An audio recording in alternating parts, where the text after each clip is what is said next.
Bismillahirrahmanirrahim. Assalamualaikum warahmatullahi wabarakatuh. Saya Ikromal Bantani, NIM 1814-10235 akan menjawab UAS dari MK Pasar Modal Syariah. Yang pertama, paparkan kondisi perkembangan pasar modal syariah di Indonesia dalam masa pandemi COVID-19 pada tahun 2020 dan sebutkan sumber datanya. Baik, total pengumpulan dana melalui pasar modal syariah tercatat lebih dari 77 triliun di tengah kondisi pandemi yang menghantam banyak sektor. Direktur Pengembangan Bursa Efek Indonesia, Hazan Fauzi, mengaku meski pandemi masih terjadi, namun tak menyurutkan permintaan dan penawaran di pasar modal syariah Indonesia.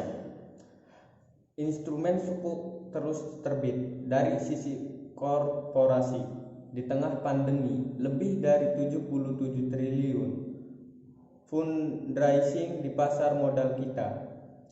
Memacu literalisasi keuangan syariah mendorong pemulihan nasional. Saham syariah terus tumbuh di tengah pandemi. Ada 46 IPO saham baru, 35 emiten itu merupakan saham syariah. Kemudian kalau dilihat 709 saham tercatat, 451 tergolong efek syariah.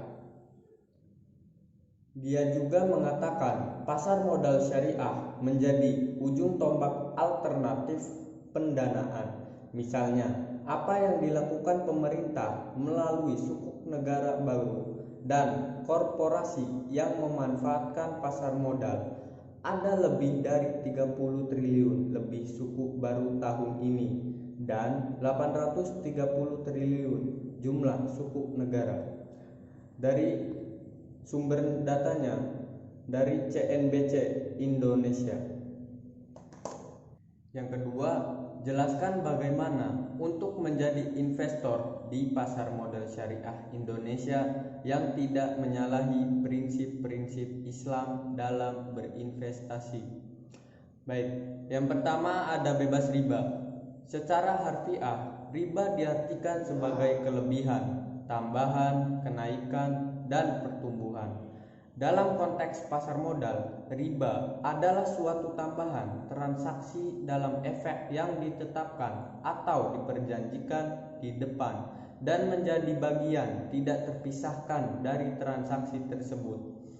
Adapun definisi riba yang digunakan di pasar modal syariah Indonesia adalah definisi yang tertuang dalam fatwa DSN MUI, yakni tambahan yang diberikan dalam pertukaran barang-barang ribawi dan tambahan yang diberikan atas pokok utang dengan imbalan penangguhan pembayaran secara mutlak.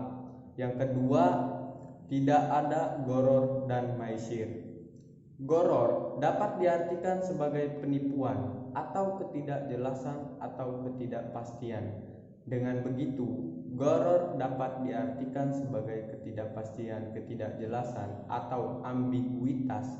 Fatwa DSN MUI nomor 80 menegaskan, goror adalah ketidakpastian dalam suatu akan, baik mengenai kualitas, kuantitas, dan waktu penyerahan objek akad. Dan dengan demikian dipastikan bahwa saham syariah itu tidak bersinggungan sama sekali dengan gharar. Yang ketiga, manajemen keuangan yang sesuai syariah. Jadi, semua proses pengelolaan keuangan di pasar modal syariah selalu berlandaskan tuntunan Islam.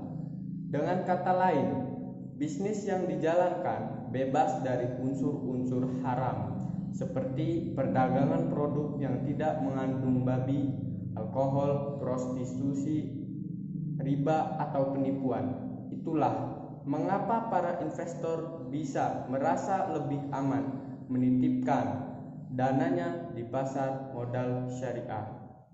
Baik, mungkin itu saja yang bisa saya jawab. Kurang lebihnya mohon maaf. Wassalamualaikum warahmatullahi wabarakatuh.